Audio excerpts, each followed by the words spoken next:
Ini kan nanti sudah memasuki semester 6, di mana di dalamnya itu ada mata kuliah yang namanya kerja praktek. Dan ini wajib sifatnya itu diikuti oleh rekan-rekan semua. Sebelum saya lanjut, apakah suara saya terdengar jelas? Aman. Terdengar, Pak. Oke, saya lanjut Jelas, ya. Pak. Terima kasih.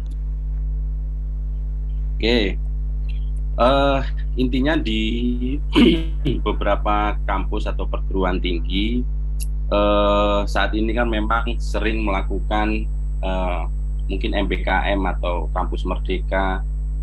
Kalau di zaman dulu atau di film itu ada namanya KKN ya, tapi bukan desa penari. Tapi ini lebih ke bagaimana kerja praktek itu adalah implementasi ya, perkuliahan secara langsung ke suatu instansi atau perusahaan. Dengan adanya kerja praktek ini, harapannya sih mampu memberikan pengalaman serta keahlian kepada mahasiswa gitu ya di dunia pekerjaan. Nah, kemudian kita coba nanti kita ini ya audiensi aja ya. Jadi intinya teman-teman akan turun ke lapangan gitu ya, kaitannya sama ke instansi ataupun perusahaan. Nah, tujuannya sendiri adalah supaya teman-teman bisa mengembangkan mental dan budaya di lingkungan kerja, kemudian mampu mengenali permasalahan, kemudian mengaplikasikan kemampuan. Jadi supaya teman-teman tahu dunia kerja itu heroiknya seperti apa gitu ya. Kemudian melatih diri untuk mencoba membuat dokumentasi laporan-laporan mengenai dunia kerja.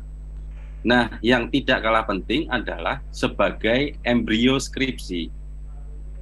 Jadi hal ini diharapkan, jadi nanti teman-teman kalau bisa gitu ya,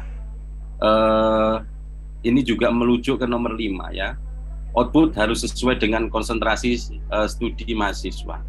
Jadi misalkan teman-teman ini mencoba untuk mengolah kerja prakteknya itu nantinya gitu ya bisa sebagai istilahnya embrio skripsi. Jadi ini nanti bisa jadi lanjutan gitu ya ke skripsi. Jadi nanti ada laporannya, oke? Nah, sampai sini ini mungkin agak ribet ya. Ini aturan mainnya. Tolong pahami betul-betul. Jadi nanti di sini ada Pak Ajis ya, ada nggak Pak Ajis? Oke, ada ya. Harapannya maksimal minggu depan kita sudah bisa KRS-an, karena ini sifatnya wajib gitu ya, sebagai landasan teman-teman lampiran gitu ya, melampirkan bahwa saya sudah mengambil KRS, kemudian nanti teman-teman bersuratlah ke fakultas. Nah, ini formatnya sudah ada, nanti mungkin bisa dijelaskan Mas Haji sedikit. Jadi formatnya sudah ada. Nah, di dalam implementasinya itu teman-teman minimal boleh 1 orang dan maksimal 3 orang dalam satu kerja. Nah, kemudian pertanyaannya adalah kira-kira teman-teman ini kan ada yang mungkin sudah bekerja, ada yang belum. Nah, kalau sudah bekerja, maka kami memberikan keleluasaan untuk teman-teman bisa KP itu di tempat kerjanya. Oke. Kemudian yang kedua, jika belum ada dan ada pandangan gitu ya, kira-kira misalkan saya belum bekerja tapi saya punya pandangan gitu di tempat KP-nya itu misalnya di perusahaan X, dipersilahkan. Jika belum ada, maka kampus yang akan mencarikan. institusinya boleh apa saja. Jadi misalkan bisa sekolah, bisa lembaga itu mungkin dinas, kementerian, kemudian UMKM, kemudian startup, atau yang sifatnya CV atau PT atau perusahaan. Nah, jadi nanti dari format itu dikirim ke fakultas. Jadi nanti ada formatnya, yang bertanda tangan di bawah ini, misalkan begitu, nama 1, 2, 3 gitu, atau 1, 2, atau 1 gitu ya, mengajukan KP ke institusi A atau lembaga B atau UMKM C dan sebagainya. Itu nanti dikirimkan ke fakultas, nanti bisa diakomodir oleh Ibu Anin atau Mbak Anin atau Mas Ajis di situ. Nanti dari fakultas akan mengirimkan atau mengeluarkan surat kepada institusi atau lembaga yang tadi sudah ditulis. Nah, kemudian secara pelaksanaan surat ke fakultasnya nanti bunyinya 6 bulan karena ini full 1 semester. Kemudian teori yang lain bagaimana? Tetap berlanjut. Akan tetapi nanti surat yang kita keluarkan dari fakultas ke institusinya itu adalah 4 bulan. Nah, kemudian 2 bulannya lagi adalah untuk membuat laporannya. Nah, selama proses itu nanti akan dibimbing oleh dosen-dosen yang akan ditunjuk oleh kaprodinya masing-masing, gitu ya. Jadi misalkan nanti mungkin di sini ada Pak Isan, Bu Tuti, Mas Henry, gitu ya. Libatkan dosen untuk membimbing rekan-rekan yang ada di KP ini. Kemudian nanti di akhir itu laporan akan diujikan. Jadi nanti teman-teman misalkan saya di UMKM Pak, kemudian saya ingin membuat website misalkan, boleh. Nah nanti di laporannya membuat website UMKM ABC gitu misalkan. Nah nanti dibuat laporannya, format laporannya juga sudah ada. Jadi nanti setelah 4 bulan selesai real di UMKM-nya, kemudian teman-teman bisa nanti dari kami bisa membantu untuk pamitan misalkan begitu. Kemudian nanti 2 bulannya adalah teman-teman itu bisa membuat laporannya. Sampai sini ada pertanyaan atau tidak? Nih, suruh kerja praktek. Sebelum saya lanjutkan. Jangan, bahaya. Ntar tidur, bahaya. Iya. Udah jelas semua nih, diam semua nih. Antara jelas sama stres itu ya. Oke ya, saya lanjutkan. Jadi intinya aturan mainnya seperti semua, itu. Kan? Mati mic. Nantinya teman-teman seyogianya, sebaiknya juga ikut mentaati tata tertib ataupun prosedur yang ditentukan oleh instansi, perusahaan, lembaga, startup di mana tempat KP berlangsung. Kemudian dari kami menitipkan supaya menjaga nama baik sivitas akademik, mungkin dengan berpakaian rapi, menunjukkan attitude, kemudian bisa mengembangkan wawasannya, dan seterusnya. Kemudian nanti teman-teman bisa mengajukan permohonan ujian KP sesuai jadwal yang telah ditentukan. Ini masih menyusul. Andai kata, misalkan kan teman-teman realnya adalah 4 bulan, kemudian dalam kurun waktu mungkin proses 4 bulan itu sudah menyicil, kemudian nanti setelah 4 bulan jarak mungkin seminggu atau 2 minggu dari selesai KP, enggak harus menunggu proses pelaksanaan 6 bulan, boleh mengajukan. Jadi itu nanti bisa istilahnya menyelesaikan lebih dulu. Jadi misalkan 4 bulan, seminggu sudah, mau ujian oke, 2 minggu sudah oke, 3 minggu sudah Iya, oke, dilakukan gitu tapi ya. nggak percaya. Nah, kemudian nanti kami juga akan meminta ini dari proses penilaiannya ya. Nanti dari instansinya akan menilai dengan persentase Kalau yang karyawan mah 20% gampang. Ngapain dari kerja praktek, instansi langsung atau ke lembaganya, instansinya aja. kemudian dari laporannya 30%, dari ujiannya 50%. Nah, yang perlu saya jelaskan kembali adalah ketika teman-teman misalkan berkelompok, nah nanti pada waktu ujian itu sudah ada porsinya masing-masing, gitu ya. Jangan dilahap oleh 1 atau 2 orang, gitu ya. Kalau sendiri tentunya dari A sampai Z akan dijawab untuk ujian. Kalau 2 orang ya dibagi. Si A ngerjakan front end, si B ngerjakan back end, gitu ya. Bisa juga. Atau membuat misalkan jaringan apa, misalkan saya bagian A, saya bagian B, saya bagian C. Jadi porsinya itu sudah diatur.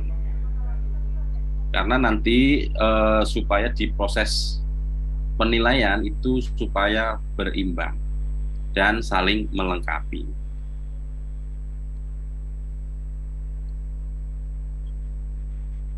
Kemudian, oh udah selesai. Ternyata cuma itu. Mas Ajis. Nah ini ada pertanyaan. Kuliah teorinya tetap masuk Pak? Tetap Mas. Itu tetap masuk. Mas Ajis. Yep. Oke, mungkin boleh di-share mengenai mungkin di poin dari mahasiswa berkirim surat ke fakultas dulu. Saya stop dulu ya. Oke. Bentar.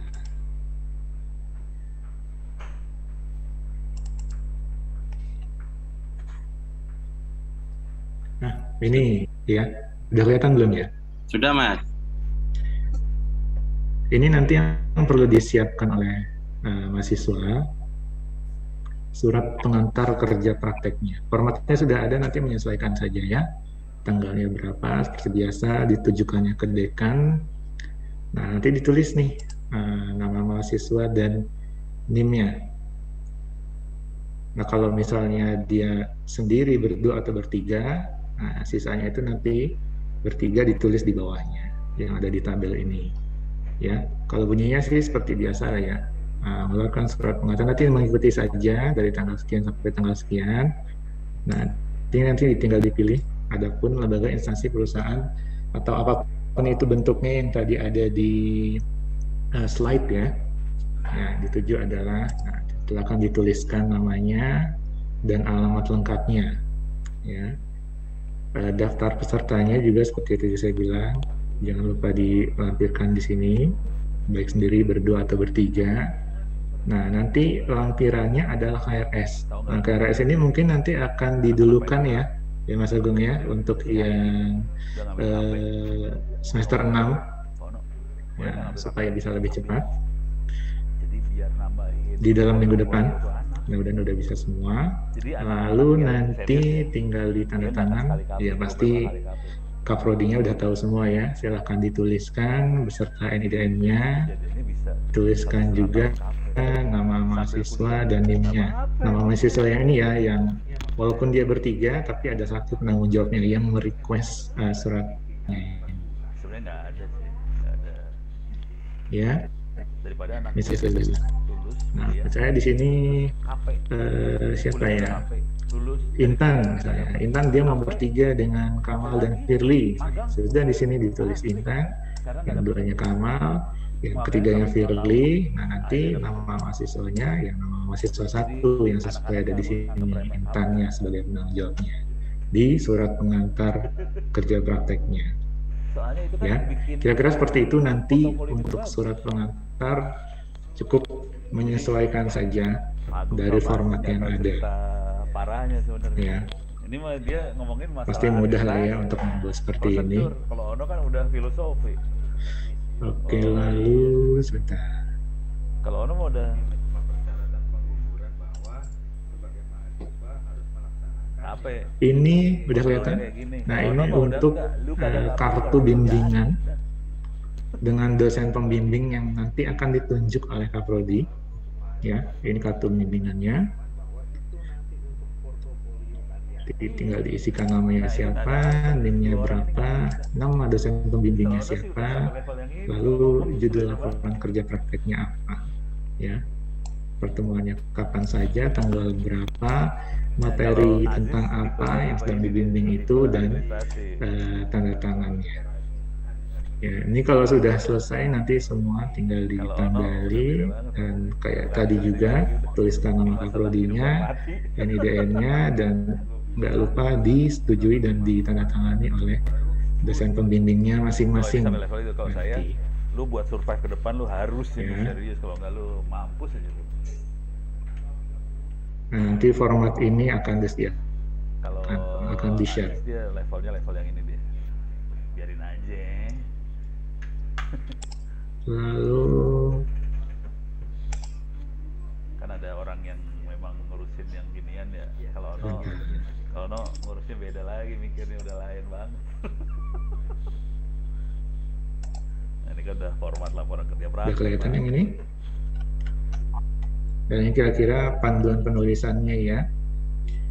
Nanti ini yang akan dikoordinasikan juga dengan pembimbingnya masing-masing ya, seperti ya isinya kayak mau bikin laporan tugas akhir atau skripsi lah nantinya. Jadi kalau pas mau bikin seperti itu, setidaknya sudah ada bayangan dan akan terbiasa. Ya, format-formatnya, sampulnya, halamannya, halaman judul, lembar pengesahan, segala macam itu nanti ada di lampiran di belakangnya. Nah, kata pengantarnya tentang apa, daftar isinya bagaimana, daftar tabel, daftar gambar, pasti udah pernah bikin ya yang seperti ini. Saya arahin. Nah, lalu bagian isinya, pendahuluan nanti isinya apa saja, tentu ada latar belakang, permasalahan masalah segala macam, sistematika, bab 2, 3, 4, 5 ya, landasan teori, bab 3 ya tinjauan umum perusahaan, bab 4 uraian sistem atau apa itu tentu, dan hasilnya seperti apa, lalu penutup. Ya, format seperti ini di mana-mana sama lah ya. Nah, terus bagian akhirnya ya daftar pustaka dan lampiran, ya, melihat dari sumber-sumbernya mana saja yang diambil untuk dituliskan di sana. Tata cara penulisannya, ya, ukuran kertasnya juga sudah diatur, spasi pengetikannya nanti ya silahkan diatur sesuai dengan ketentuan yang ada. Batas tepi kiri kanan atas bawahnya juga sudah diatur. Pengetikan alinea barunya, bab, subbab, tata tertib penulisan pakai Romawi atau angka, nah, terus menggunakan hurufnya, jenisnya, ya pakai TNR 12, segala macam. Nanti tinggal dibaca saja di sini ya, penomorannya, huruf miring, dan ini lampiran-lampirannya, ini halaman judul ya. Kira-kira seperti ini. Nah, ini lembar pengesahannya nanti disahkan oleh Kaprodi dan pembimbing. Lalu daftar isinya kira-kira seperti ini. Jadi ini gak dipakai ini. Ya, persiapan skripsi lah kira-kira. Mudah sehat ya.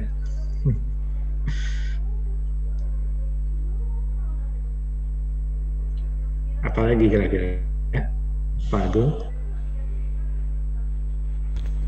Nanti ada form penilaian Mas, nanti disusulkan ya. Ya, form penilaian nanti menyusul ya, itu di akhir. Pak Bung Prof Ono Ya. Perlu disediakan form penilaian untuk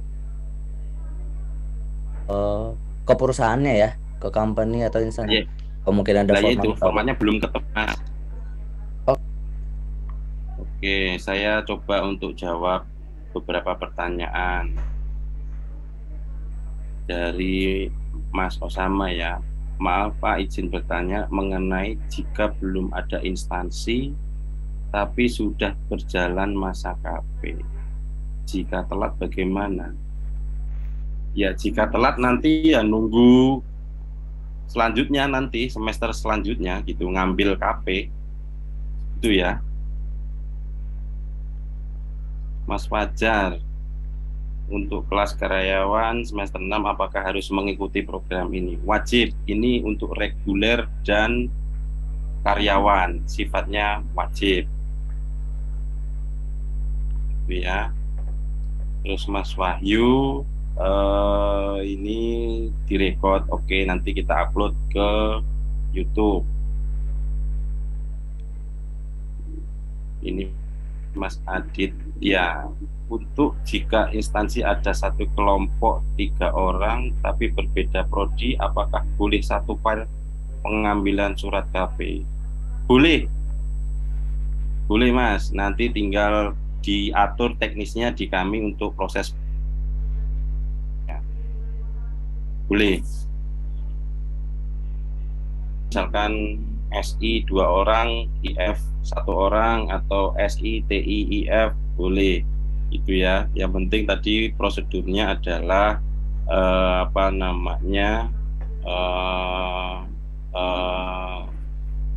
surat pengantarnya jelas, kemudian nanti dari kami untuk mengirimkan itu formatnya juga jelas. Ketentuan kelompoknya gimana Pak? Ketentuannya yaitu tadi satu kelompok itu maksimal 3 orang. Kalau 1 orang boleh, 2 orang boleh, 3 orang boleh, 4 enggak boleh, gitu ya. Mungkin Prof mau menambahkan ada isu-isu apa ini? Sambil nunggu mungkin ada pertanyaan yang lain. Oke, terima kasih. Oh, ya udah, pertanyaan udah selesai ya. Kalau ada pertanyaan silakan tulis di chatting. Terima kasih Pak Agung, terima kasih Pak Aziz, teman-teman semua.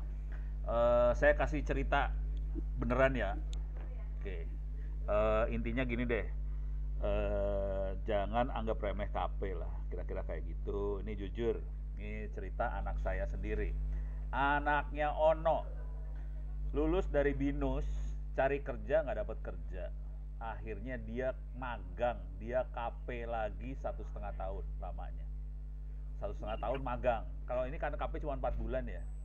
Anak saya 1,5 tahun di 3 perusahaan apa gitu magang, karena apa yang dia dapat dari kampus itu ternyata percuma sih sebenarnya. Jadi dia magang 1,5 tahun, akhirnya setelah 1,5 tahun magang, training dan sebagainya, dapat kerja akhirnya. Jadi setelah sarjana loh itu, setelah wisuda dapat sarjana, magang 1,5 tahun. Oke. Jadi KP itu jangan dianggap remeh, tolong KP itu nanti dimasukin ke profil kita, portofolio kita, supaya waktu kerja kita kelihatan pernah kerja di mana aja, kira-kira kayak gitu. Oke, itu yang pertama. Jadi anak saya magang, ngebuang waktu, bapaknya harus bayarin dia 1,5 tahun lagi sih. Nah, itu yang pertama. Yang kedua, ini saya kasih contoh yang beneran. Heidi sudah KP ya. Jadi kalau Anda ngikutin saya banget, ini kita banyak sekali mengundang orang-orang dari industri untuk kasih webinar.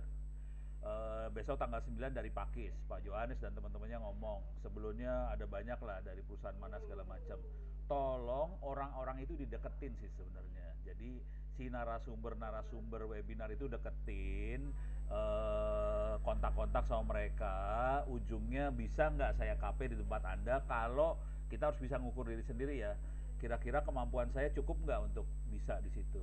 Oke, jadi tadi webinar-webinar yang diadain sama ITTS, tolong ditempel narasumbernya, dijadikan tempat buat KP akhirnya. Nah, sekarang saya kasih contoh yang real beneran. Heidi sudah KP dia di Exilotech. Oke, dan dia sudah pada tahapan bikin laporan. Nah, sekarang yang saya arahkan ke Heidi, Oke, laporannya dikerjakan aja, cuman saya arahin Heidi, kagok kalau cuman bikin laporannya tetap dibuat seperti formatnya Pak Aziz tadi, silahkan, nggak masalah. Cuman kagok kalau cuma sampai laporan, kita terusin jadi buku juga. Jadi laporan jadi, buku jadi juga. Jadi Heidi lagi diarahkan supaya nulis buku juga. Kemudian Heidi ngomong ke saya lagi, Pak, boleh nggak saya KP lagi? Heidi ngomong gitu, boleh nggak saya KP lagi? Saya jawabannya simple, boleh kalau bisa KP lagi. Jadi KP jangan cuma sekali, tapi yang wajib tadi sekali ya. Kalau bisa beberapa kali itu lebih bagus lagi, karena nanti di portofolionya Anda, di CV Anda, kelihatan Anda pernah kerja di berapa perusahaan. Jadi lebih enak buat kita ngelamar kerjanya lebih serius. Jujur, kalau saya lagi ngobrol sama teman-teman di lapangan, di perusahaan-perusahaan itu, mereka ngomongnya simple sih. Kalau KP, Anda cuma memenuhi administrasi kampus, percuma, mendingan gak usah KP. Jujur, perusahaan-perusahaan itu nyari Anda yang jago-jago. Kalau Anda udah jago, emang kuliahnya serius, waktu KP mereka akan ngelihat Anda bagus enggak. Kalau Andanya bagus, mereka langsung akan ngomong ke Anda langsung, mau nggak kerja di sini. Jadi KP itu di banyak perusahaan justru dipakai untuk mencari pegawai yang jago-jago, yang bagus-bagus. Jadi langsung biasanya direkrut. Anak saya yang satunya lagi juga, ini si Derry yang kemarin yang 1,5 tahun harus KP lagi. Anak saya yang satunya lagi, si Reza, sekarang dia di startup. Dia itu KP-nya waktu itu di Telkom. Jadi waktu jadi sarjana, langsung orang Telkomnya ngomong ke si Reza, anak saya itu, kamu kerja di sini aja deh, gitu. Jadi KP itu jangan sebagai KP aja ngelihatnya. KP itu sebenarnya dilihat juga sebagai tempat wahana, wadah dari si perusahaan buat nyari orang juga sih. Jadi kira-kira gitu skopnya. Jadi kalau Anda gagal, kemungkinan besar Anda harus KP lagi, magang lagi sesudah jadi sarjana. Kalau Anda berhasil, nanti waktu sarjana akan dicolek-colek sama perusahaan tadi supaya mau kerja di situ. Bahkan waktu KP pun mungkin akan dicolek kalau Anda udah jagoan ya. Jadi waktu sebelum KP kita harus betul-betul mengisi otak kita supaya waktu KP kita performnya bagus banget. Kalau bisa seperti Heidi, mau KP berapa kali, saya akan tanda tangan rekomendasinya langsung, nggak masalah. Supaya Anda nanti kalau lulus ya bisa kerja dengan mudah sih, intinya itu aja. Kalau dari kampus cukup 1 kali, cuman kalau Anda mau lebih dari 1 kali, saya dengan senang hati tanda tangan sih sebenarnya. Tapi Anda harus serius ya. Kalau orang seperti Heidi, saya tanda tangan banget, soalnya dia orangnya bagus banget. Kira-kira itu dari saya, Pak Agung, Pak Aziz, silahkan dilanjut. Terima kasih banyak atas kesempatannya.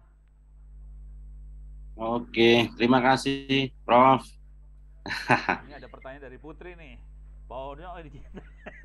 KP ini jika magang lebih dari 1 kali, bidangnya tetap linear, KP pertama bidang bebas. Kalau Ono bebas merdeka. Intinya Anda punya wawasan kebuka sih. Kalau saya sih bebas sih. Tapi harus perform ya. Harus bagus di tiap KP-nya. Jangan cuman asal datang tanda tangan gitu. Itu jawaban buat Putri. Silakan Pak Agung, monggo silakan. Mudah-mudahan bisa bermanfaat. Ya, oke. Kalau dari saya yang penting outputnya disesuaikan dengan bidang kita lah gitu. Misalkan mau di pertanian mengenai precision farming boleh, terus misalnya di peternakan mengenai budidaya boleh gitu. Yang penting ada bersinggungan gitu ya. Tapi ya istilahnya jangan yang jauh-jauh ya gitu. Misalkan KP di perusahaan laundry gitu ya, dia cuma laundry doang, nggak ada IT-nya kan ya repot. Atau misalkan membuat sistem kasir di laundry, nah itu boleh lah, silahkan itu. Yang penting nanti bisa dipertanggungjawabkan itu ya. Yang lain bagaimana?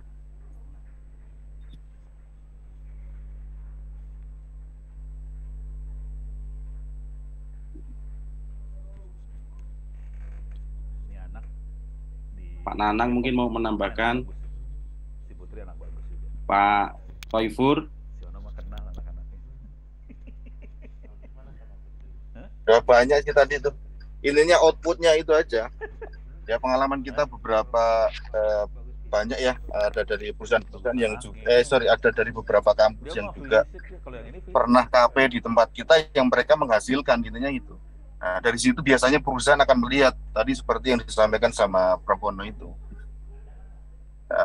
Jadi kalau perusahaan nanti butuh, biasanya dia tidak rekrutmen di luar, tapi dari teman-teman yang KP ada di perusahaan itu akan direkomendasi. Nah, beberapa sudah pernah kita lakukan. Ini gitu.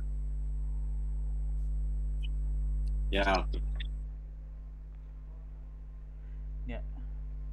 Ini ada pertanyaan dari Mas Ridwan. Mau bangun sistem belum ada perusahaan itu boleh nggak Pak? Gitu, silakan Pak Agung atau Pak. Saya mau jawab. Kalau nantinya mau membangun sistem yang belum ada di perusahaan tersebut boleh nggak Pak? Boleh. Boleh. Boleh banget itu mah. Gak usah nanya yang itu boleh. Ya, itu bisa deskripsi juga itu.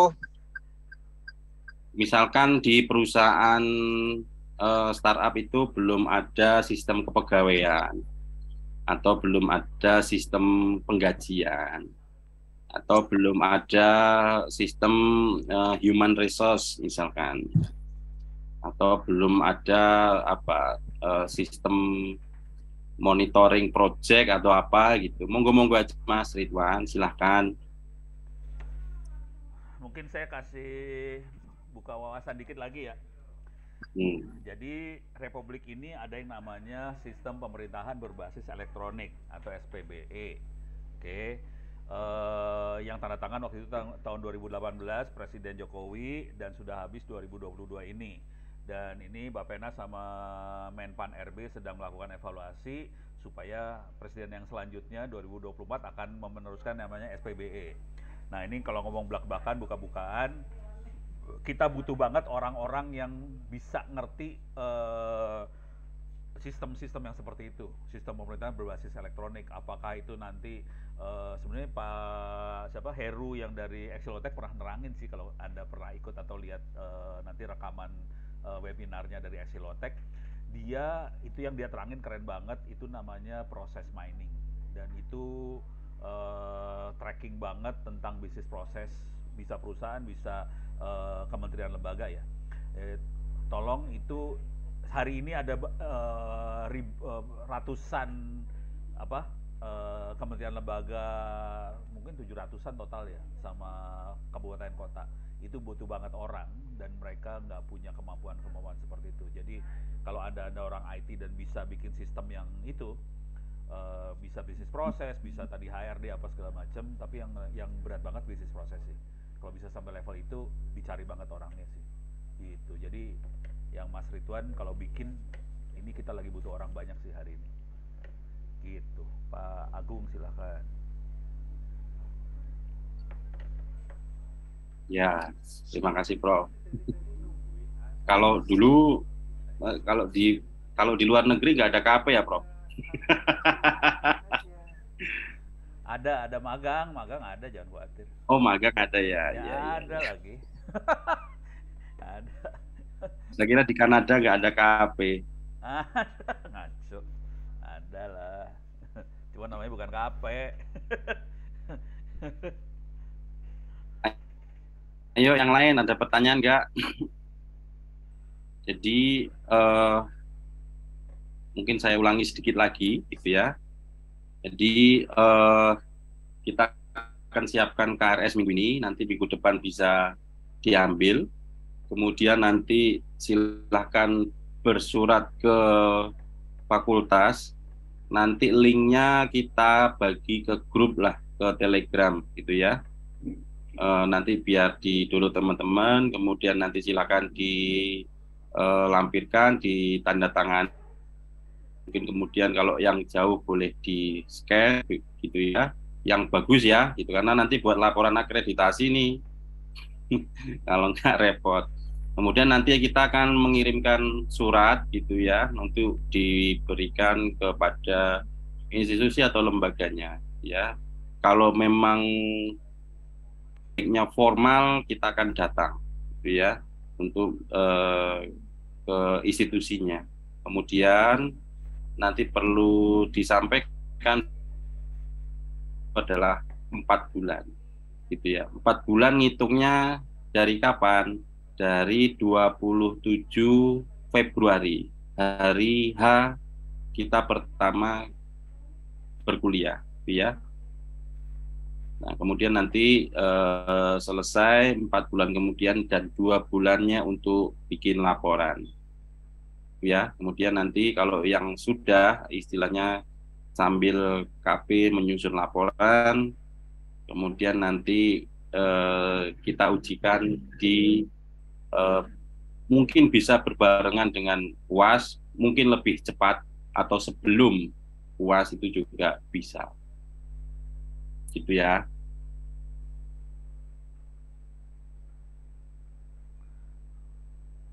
Wah, ini kalau KP di instansi kelurahan apakah bisa, Pak? Bisa, boleh di kelurahan. Yang penting ada kegiatan IT-nya ya, Mas, gitu. Jangan nanti mendata orang pakai buku tamu aja ya, jangan, gitu ya. Atau mungkin rancang bangun buku tamu boleh pakai NFC, scan KTP, jadi gitu kan, jadi nggak perlu nulis-nulis lagi. Banyak hal yang bisa dikulik dari kegiatan di proses magang itu. Ini saya tambahin lagi urusan kelurahan ya, kebetulan istri saya tuh sekretaris lurah sih sebenarnya. Silakan, Bro. Dan mereka kena masalah karena mereka harus melakukan pendataan dasawisma. Dasawisma itu 10 rumah ya, PKK, dan itu urusannya parah banget sih sebenarnya. Jadi kalau bisa bantu di level itu bagus banget. Tapi intinya gini dah, KP Anda dimanapun tolong cari tantangan. Jangan cuman KP sekedar administrasi aja ya. Kalau administrasi Anda lulus KP berapa kredit, ya lulus sih. Cuman nanti Anda nggak bisa apa-apa sih. Itu aja sih. Cari tantangan dah. Cari yang susah-susah. Syukur-syukur nggak bisa. Kalau nggak bisa nanti ntar jadi minta tolong kan, jadi gitu. Dan yang terakhir, kalau bikin laporan, kalau Anda pengen nulis buku, saya dengan senang hati bantu Anda nulis bikin buku tadi, gitu. Supaya bisa ngalahin Fatah, jangan cuma Fatah doang yang nulis buku. Ini sebelah saya ada Pak Ibnu nih, cengir aja Pak Ibnu. Pak Agung silakan, ini Pak Ihsan silakan. Ya, mungkin yang lain, teman-teman yang mau menambahkan. Pak Agung, Prof. Ona izin menambahkan ya. Ya. Buat teman-teman sekalian, jadi pengalaman saya waktu S1 itu kan memang ada KP. Nah, kita yang KP itu biasanya mempunyai strategi.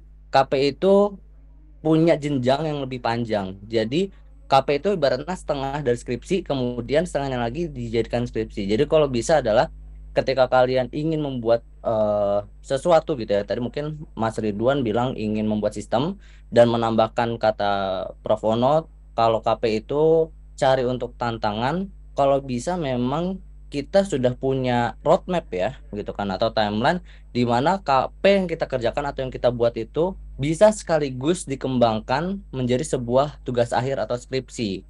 Jadi kalau misalnya memang dari Prof. Ono gitu kan membuat buku, kemudian jurnal dan sebagainya untuk memudahkan, ini ada opsi lagi adalah ketika misalnya dari KP itu kemudian dikembangkan ya, dikembangkan menjadi lebih advance lagi. Nah itu kemudian bisa dijadikan sebagai tugas akhir atau skripsi. Jadi jangan sampai berpikir KP ini hanya ya udah selesai untuk tadi administrasi kerja praktik saja, tetapi kalau bisa adalah untuk keberlangsungan sampai digunakan pada tingkat skripsi atau tugas akhir seperti itu. Jadi biar kalian pun juga nggak kerja 2 kali gitu loh. Teman-teman saya dulu waktu S1 banyak banget yang memanfaatkan hal tersebut gitu. Tadi mungkin ada yang di kelurahan dan sebagainya, yaitu mungkin Pak Agung bilang kan bisa saja membuat daftar tamu digital atau levelnya kerja praktek sana, begitu deskripsi itu ditambahkan gitu kan, misalnya rancang bangun untuk kepegawaian atau mungkin kemudian baru mengintegrasikan dengan IoT-nya dan sebagainya. Ibaratnya itu menjadi sebuah sistem yang lebih besar, yang lebih advance dan atau terintegrasi seperti itu aja sih. Jadi jangan sampai terbelenggu hanya sekedar sebuah sistem ataupun apa yang kita kerjakan hanya kecil saja, tetapi kok bisa kita punya roadmap yang lebih panjang lagi seperti itu. Mungkin itu aja, Pak Agung dan Prof. Ono.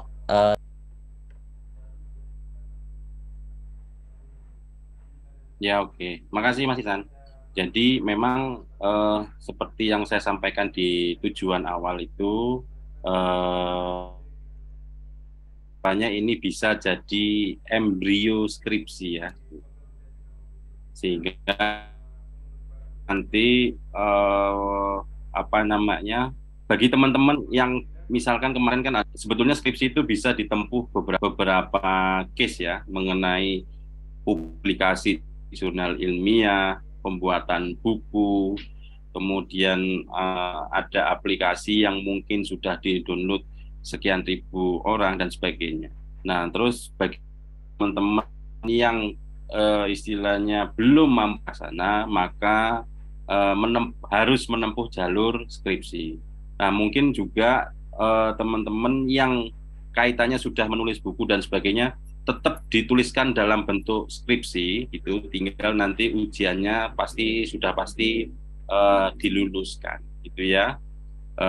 Karena itu nanti sebagai bukti ada prosesnya di situ, nggak semerta-merta langsung lulus gitu ya, tetap ditulis, tetap presentasi sebagai formalitas. Nah, terkait dengan KP ini, apa yang disampaikan tadi, supaya nggak 2 kali kerja gitu ya, syukur-syukur nanti bisa istilahnya menjadi tolak ukur teman-teman untuk dijadikan skripsi. Itu sih. Yang penting harus ini ya, outputnya itu ya. Ada lagi? Pak Toiful mungkin mau menambahkan. Boleh, Pak Warek izin. Yang kita hormati bersama Prof. Ono, Pak Agung, Pak Aziz, dan Pak Ihsan. Jadi satu aja tanya. Tadi sebenarnya mungkin teman-teman itu bingung gitu tuh. KP itu apa sih gitu. Sebenarnya dari singkatan juga mungkin teman-teman nggak perlu bingung ya. Kerja praktek, kalau teman-teman sudah kerja ya sudah otomatis praktek dong ya. Tinggal dibuat report laporannya saja.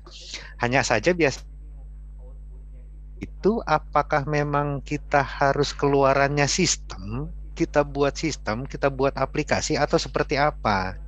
Jadi jangan khawatir teman-teman, karena memang kerja praktek itu outputnya bukan tentang hanya sistem ya. Bagi teman-teman yang di jaringan seperti yang Prof. Ono tadi sampaikan terkait IP versi 6 segala macam, itu kan bisa diaplikasikan, bisa ditulis. Kenapa selama ini kita itu masih terlalu nyaman dan santai dengan IP 4? Kendalanya di mana sih kita nggak migrasi ke IP 6? Nah, itu juga mungkin bisa dijadikan sebagai bahan dasar KP. Kalau memang tulisan yang dari Bapak Ibu atau teman-teman mahasiswa ini mau tetap fokus di versi 4 karena memang di kantornya itu masih menggunakan itu, nggak apa-apa, tuliskan saja tulisannya mau seperti apa gitu, teknologinya seperti apa, mungkin seperti itu sih. Jadi yang harus dipahami dari teman-teman, karena memang secara pengalaman sebenarnya ya apa yang disampaikan Pak Fauzi kan berdasarkan pengalaman.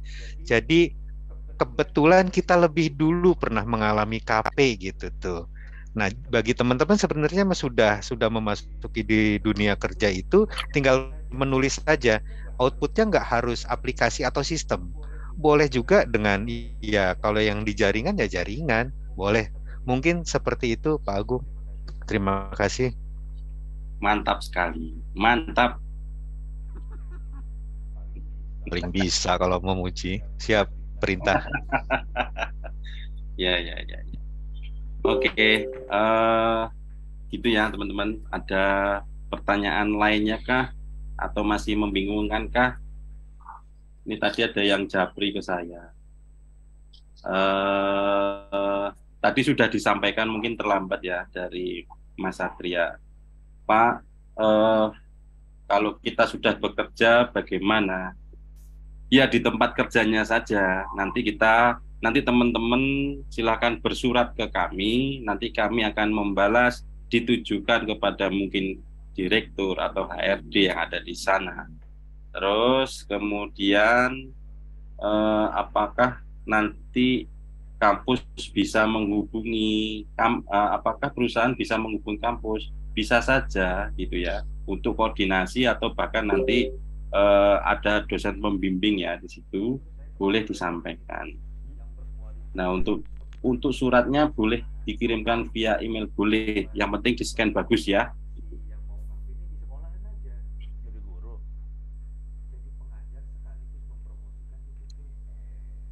Ada yang masih bingung? Enggak, yang ke sekolahan itu anak-anak UKM, usaha lagi, unit kegiatan mahasiswa udah mulai turun ke sekolahan. Kalau KP jangan, KP buat profesional soalnya, buat naikin tingkat profesionalnya dia. Nah, sekarang unit kegiatan mahasiswa udah turun. Ya, absen, tanda tangan ya di situ. Sebagai bukti kami pernah melakukan sosialisasi, walaupun sudah di-record, tetap digitalisasi perlu dilakukan. Karena ini penting sekali. Ternyata bagi kami pendokumentasian juga diperlukan saat akreditasi. Mungkin teman-teman saya infokan juga, kita sedang menunggu tanggal untuk dilakukan assessment untuk akreditasi. Nah, ini perlu saya sampaikan. Harapannya berjalan dengan baik tanpa kekurangan satu apapun, ya. Kalau sesuai agenda, sertifikat akreditasi akan keluar bulan April.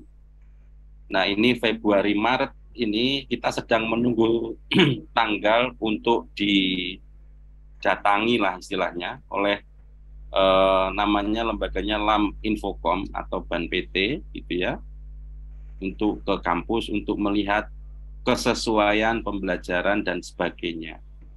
Nah, nanti mereka menilai dan akan keluar sertifikatnya akan seperti apa, sehingga teman-teman tetap fokus di perkuliahan gitu. Kami juga tentunya tidak akan diam terkait dengan akreditasi, karena perlu teman-teman ketahui memang ketika ini aturan ya, sudah ada peraturannya, bukan kami berdiam. Jadi peraturannya adalah ketika kampus berdiri itu harus menunggu minimal gitu ya, minimal itu 2 tahun baru boleh mengajukan. Nah, ini kita sudah mengajukan, sudah masuk dokumennya, tinggal menunggu jadwal. Dan nanti mungkin teman-teman tentunya akan banyak kita libatkan kalau memang pihak asesornya menginginkan ya. Jadi nanti minta kerjasamanya juga gitu ya. Kalau misalkan di tengah jalan mereka minta untuk diketemukan dengan mahasiswa angkatan 1, mungkin 2 dan 3. Jadi nanti lulus insya Allah sudah terakreditasi. Yang loncat-loncat itu sakti itu.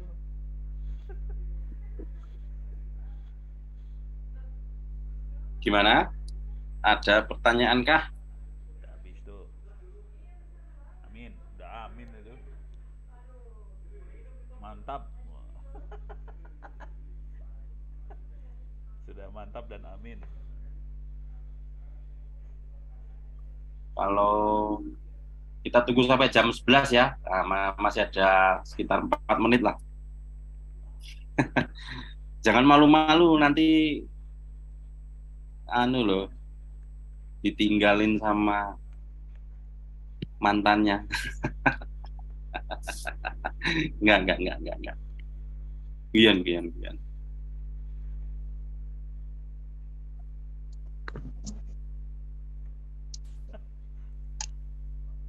Pak, kalau magang boleh enggak? Magang sama KP konteksnya mungkin bahasanya yang dirubah ya Mbak Gista ya, bukan magang kali ya. Jadi nanti sifatnya kita terjemahkan dalam bentuk KP ya. pastikan bahwa di tempatnya nanti boleh dilakukan KP maksimal 4 bulan ya.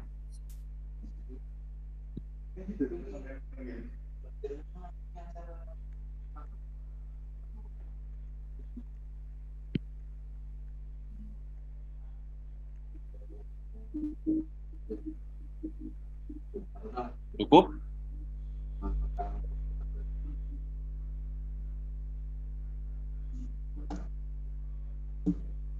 Beda istilah. Iya, iya, iya.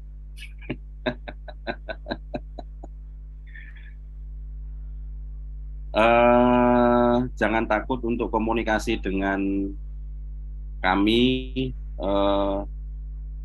Insya Allah kita bimbing supaya cepat lulus sesuai dengan waktunya, jangan lama-lama. Yang penting rajin aja.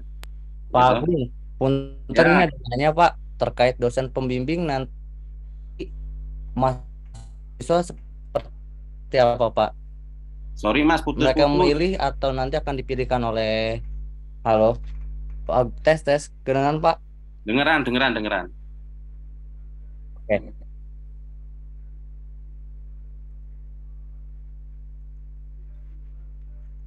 Lah kok berebut lagi nih. Tes halo. Ya. Nanti Oke. dipilihkan oleh kaprodinya aja Mas. Oh oke. Supaya berimbang, supaya kan nanti nggak timpang gitu ya. Nanti milih Prof Ono semua lah, ya repot kan gitu. Oke sip begitu. Tuh yang tadi nanya personal ya, udah dijawab langsung sama Pak Agung. Nah, nanti dipilihkan aja. Kalau misalkan tiba-tiba dosennya kurang enak membimbing, ya nanti bisa dikomunikasikan dengan kaprodinya untuk ditanyakan dulu ada problemnya apa. Kalau memang force major-nya harus diganti, ya diganti.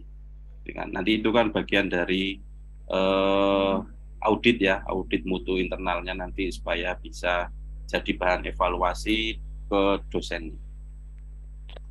Oke. Untuk ini Pak, dosen pembimbing harus sesuai dengan prodi mahasiswanya kan ya? Ya, betul. Jadi kalau informatika ya berarti dosen pembimbingnya informatika, TI ya TI gitu ya Pak ya? Ya, gitu. Oke. Semoga sudah terjawab.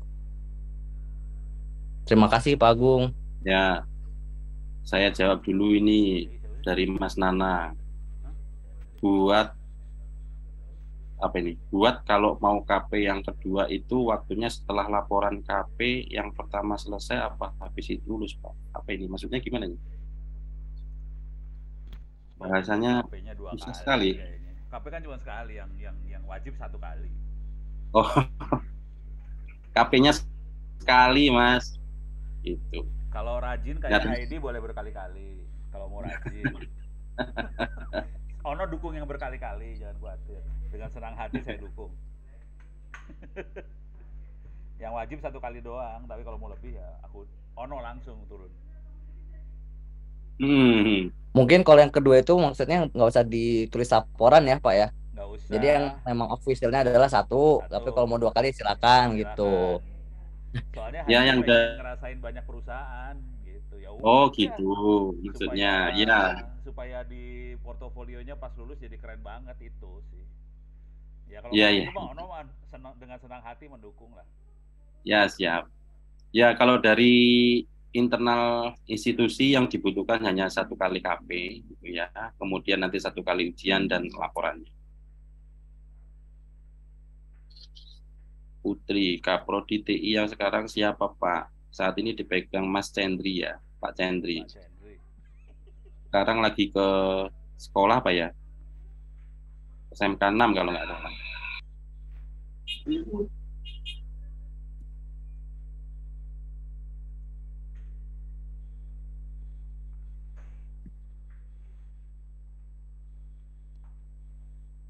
Ayo, ada pertanyaan lagi nggak? Mbak Zulfa biasanya nanya-nanya. Enggak ya?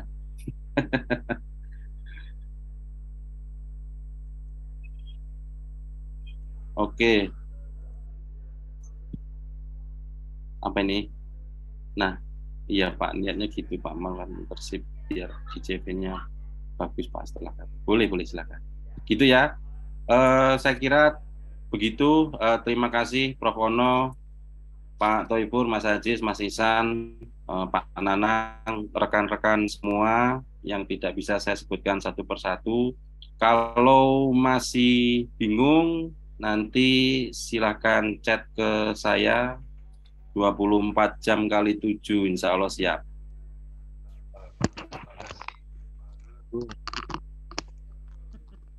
Ini tunggu info apa ini?